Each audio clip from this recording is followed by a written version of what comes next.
Picture this. It's 1982. An 18-year-old high school valedictorian is standing at a podium in Miami, but he isn't talking about a summer job or what college he's going to. Nope. He is passionately laying out this massive, literally science fiction level vision to move all heavy industry off our planet entirely. Why? To preserve Earth as a pristine, giant national park. It's pretty wild to think about, right? Long before he became the Amazon guy, and way before he completely upended global commerce forever, Jeff Bezos was just a dreamer, looking up at the stars. The Day One Philosophy. All right, let's dive right into this explainer. We're going to explore the fascinating life, the relentless drive, and honestly, the sheer strategic genius of the man behind that title. We'll see exactly how that space-obsessed teenager morphed into one of the most transformative and, let's be real, polarizing figures in modern history. Here is what we are covering today. 1. Early life and ambitions. 2. Building the everything store. 3. The Day One Philosophy. 4. Ventures beyond Amazon. And 5. The Centibillionaire's next chapter. Let's kick things off with Section 1, Early Life and Ambitions. His origin story is actually deeply rooted in resilience. Born Jeffrey Preston Jorgensen in Albuquerque, New Mexico, his mother, Jacqueline, was just 17 years old at the time. After his parents divorced when he was still a baby, his mom married a Cuban immigrant named Miguel Mike Bezos. Mike officially adopted 4-year-old Jeff, stepping up as his father and giving him that famous surname the whole world knows today. From there, his career ascent was just rapid, almost inevitable really. He heads off to Princeton, originally thinking he'd study theoretical physics, but he pivots over to electrical engineering and computer science, graduating summa cum laude in 1986. Then, he hits Wall Street. By 1990, at just 30 years old, he's already the 4th senior vice president at D.E. Shaw. Now, this was a highly quantitative hedge fund, meaning they relied heavily on super complex math models and computer algorithms to make their trades instead of just traditional financial analysis. So, he had it made. The money, the title, the perfect trajectory. But then, he did something completely unexpected. Which brings us to Section 2, Building the Everything Store. Moving into 1994, Bezos is sitting on this incredibly comfortable, highly lucrative Wall Street career. But he just couldn't shake a growing obsession with this brand new thing called the World Wide Web. So what does he do? He and his then-wife Mackenzie leave their high-paying jobs, pack up their entire lives, and drive all the way across the country to Seattle to build something completely unprecedented. So, while he was still on Wall Street, Bezos stumbled across a staggering statistic. Web usage was growing at 2,300% a year. Let's just put that into perspective for a second. Almost nothing in business grows that fast in a 12-month period. It's practically unheard of. He realized right then and there that any technology compounding at that astronomical rate was going to fundamentally change the world. So he decided to create an online retail store. He picked books first, mainly because there's this massive universal catalog of titles out there that literally no physical brick-and-mortar store could ever hold. It was the perfect starting point. Fun fact, he actually initially named the company Cadabra, like abracadabra, but quickly changed it to Amazon, naming it after the world's largest river by volume. Which makes total sense, right? It was incredibly fitting for what he hoped would be the world's largest bookstore. To get it off the ground, he accepted a $300,000 investment from his parents. And you really have to remember, in the mid-90s, e-commerce was basically non-existent. The idea of typing your credit card number into a computer felt incredibly sketchy to most people. Because of that, it was an immense leap of faith for his parents. And Bezos, he was brutally honest with them. He explicitly warned his family and early investors that there was a solid 70% chance the company would go completely bankrupt. Talk about setting expectations. And man, it was a wildly bumpy ride. They had a really successful initial public offering, or IPO, in 1997, raising $54 million. But then the dot-com bubble burst. This was that massive speculative frenzy in early internet companies that just violently crashed, wiping out countless tech startups. By the end of 2000, Amazon had survived, sure, but they were saddled with $2 billion in debt. Wall Street pundits totally thought they were done for. Bezos had to make some brutal decisions, closing distribution centers and laying off 14% of his workforce. But by strictly sticking to his long-term vision and relentlessly optimizing logistics, they managed to claw their way out of the crash, turning their first major profit of $35 million in 2003. Moving on to Section 3, the Day One Philosophy. Because to truly grasp how Amazon didn't just survive that brutal dot-com crash, but went on to completely dominate global retail and cloud computing, we really have to look inside the incredibly unique operating system running inside its founder's head. At the absolute core of Amazon's entire culture is a philosophy Bezos simply calls Day One. He insists that a company must perpetually act like a hungry startup on its very first day of business.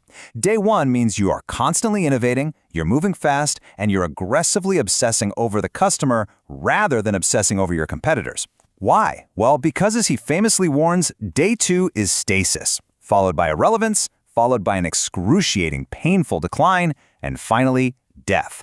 That deep existential fear of hitting Day Two is exactly what drives every single decision inside the company. He actually turned that overarching philosophy into some very distinct and honestly kind of peculiar corporate rules to keep the company agile. For example, he uses the regret minimization framework, basically asking himself if he'd regret not trying something when he's 80 years old. That's exactly how he justified leaving Wall Street in the first place. Inside the office, he banned early morning meetings entirely. He also enforced the two-pizza rule, meaning a meeting shouldn't have more people than 2 large pizzas can feed, because large committees just bog down decision-making. Oh, and he literally outlawed PowerPoint presentations. No way. He believes bullet points hide lazy thinking, so instead he makes executives write deep 6-page narrative memos, forcing them to fully map out their logic before presenting it. And perhaps the most famous quirk, he maintains a public email address. When a customer complains, he forwards it to his executives with a single character, a question mark. It demands an immediate structural fix to make sure that specific customer's problem never happens again. As Amazon scaled into a total behemoth, well, so did the man himself. Over the years, his public persona underwent this drastic, highly visible shift. Back in the 90s, he was widely seen as this geeky, highly quantitative founder selling you textbooks from a cluttered desk. But by the 2010s, he had completely transformed. He adopted a super regimented diet, got heavily into weight training, and swapped out those oversized sweaters for tailored clothing and aviator sunglasses. This new physical stature, combined with his dominant position in the industry, naturally led to a ton of pop culture parodies. People started joking that he went from a nerdy bookstore owner to looking like Lex Luthor or some comic book supervillain ready for world domination. This takes us to Section 4, Ventures Beyond Amazon. With his company's dominance totally secured and his personal wealth just exploding into the stratosphere, Bezos began to look outward. He started applying his massive resources and that same relentless Day One mindset to entirely different sectors of society. Bezos' influence soon reached a sheer breadth that, frankly, created a lot of significant friction. In 2013, he bought the Washington Post for $250 million straight out of pocket, eventually steering it to digital profitability. Now, he navigated some really intense political scrutiny along the way. We saw Senator Bernie Sanders introduce the Stop Bezos Act concerning worker wages, which happened shortly before Amazon actually raised its minimum wage to $15 an hour. At the Post, he faced internal strikes over layoffs and massive public fallout when he blocked the editorial board's presidential endorsement in 2024. But never one to slow down, by 2025, he went and co-founded a major new AI venture called Project Prometheus, focusing specifically on artificial intelligence in engineering and manufacturing. And through his venture capital firm Bezos Expeditions, he's proven to have an almost prophetic eye for the future. I mean, get this. Back in 1998, he put a $250,000 early investment into this little search engine called Google. That single stake eventually became worth billions all on its own. More recently, he's been pouring vast sums into the healthcare and biotech sectors. He is especially focused on life extension research companies like Altos Labs, investing heavily in the science of cellular rejuvenation programming. Essentially, he's funding attempts to halt the human aging process itself. Which brings us to our final section, Section 5, the Centibillionaire's Next Chapter. So, what exactly happens when you've successfully built the everything store, reshaped global media, and invested in the future of human healthcare? Well, in 2021, Bezos did what a lot of people thought was impossible. He actually stepped down as Amazon CEO, handing the reins over to Andy Jassy. This huge move allowed him to finally focus on his other passions and manage a fortune that is quite literally history-making. The sheer scale of his wealth is honestly hard to even comprehend. He first hit the Forbes billionaires list in 1999 with $10.1 billion. By 2018, he hit a totally new milestone, becoming the first ever centibillionaire, meaning an individual with a net worth over $100 billion. And incredibly, this just continued to grow, even despite a highly publicized 2019 divorce settlement where he transferred 25% of his Amazon shares to his ex-wife, Mackenzie. That single transfer instantly made her one of the richest women in the entire world, yet his remaining stake was so massive that his personal wealth barely even skipped a beat. Fast forward to 2026, and his estimated net worth stands at an absolutely astonishing $284 billion. And this brings us right back full circle to exactly where we started. Remember that 18-year-old high school valedictorian standing at a podium in Miami talking about moving heavy industry up into space? He never let go of that dream, not once. In 2000, long before it was trendy for billionaires to build their own rockets, he founded the space flight startup Blue Origin. For years, he funded this massive undertaking by quietly liquidating $1 billion of his own Amazon stock every single year. And then, in July 2021, he actually boarded the New Shepard spacecraft and flew to the edge of space himself. He isn't just dreaming anymore, he is actively trying to build the physical infrastructure required to make humanity a multiplanetary species.